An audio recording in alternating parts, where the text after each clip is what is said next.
Hey guys, welcome back to the channel. I'm going to show you something very quickly. This is a rear shock install video. There's two nuts. You're going to need two sockets. I used a breaker bar. You can use a wrench and an impact and the two sockets. I'm going to tell you. Okay, sorry for a little light and not very much light, but you're going to be dealing with an 18 millimeter and a 15 millimeter. I used a breaker bar with the short 15 and it fit over the edge. You can use a long 15 if you want. Impact socket with a breaker bar and hold it, but the short one will work for perfect. I used the 18 on the other side.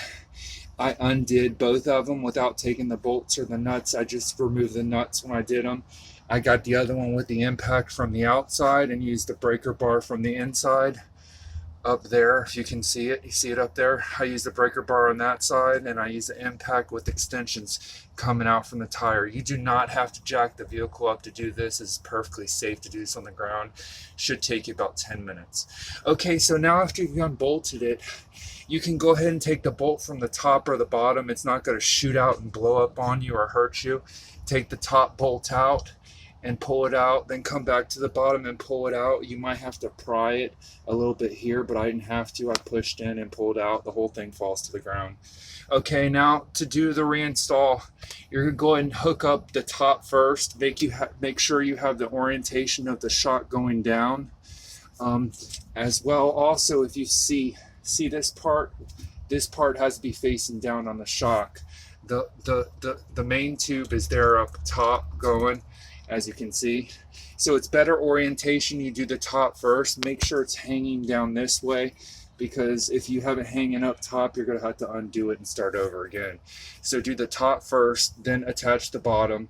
Then you can go back and impact the top or the bottom, however which way you want to go to first. And your install is done. I mean, it's easy. You don't have to lift this truck up. I did this on the ground. It took me about 10 minutes. I'm a skilled mechanic, but it's 4 bolts you got to remove. You can use either a wrench or you are going to need an impact. And the two magic sockets are 15 and 18 you're going to use. So hope you like this. This is rough country shocks, and it's the 2-inch leveling kit. I haven't put the leveling kit on the front or the back yet. I just added the shocks today because it was a really quite easy install. As you can see over there, the new one's over there as well too. It took me all of like 10 minutes to do this, so I figured I want to show you. Here's your factory deals. On the other end, they'll be covered, but this part you can't put back on the other one, so don't worry about that. Here you can see the install. You can get it from out here with the impact gun and put your breaker bar, your wrench on the other side. Hold one hand back here and impact it with the other hand. Of course, it doesn't matter either which bolt you pull out first. I would go ahead and always install the top bolt first. So as usual, like, subscribe, and share, and as always, keep on dreaming.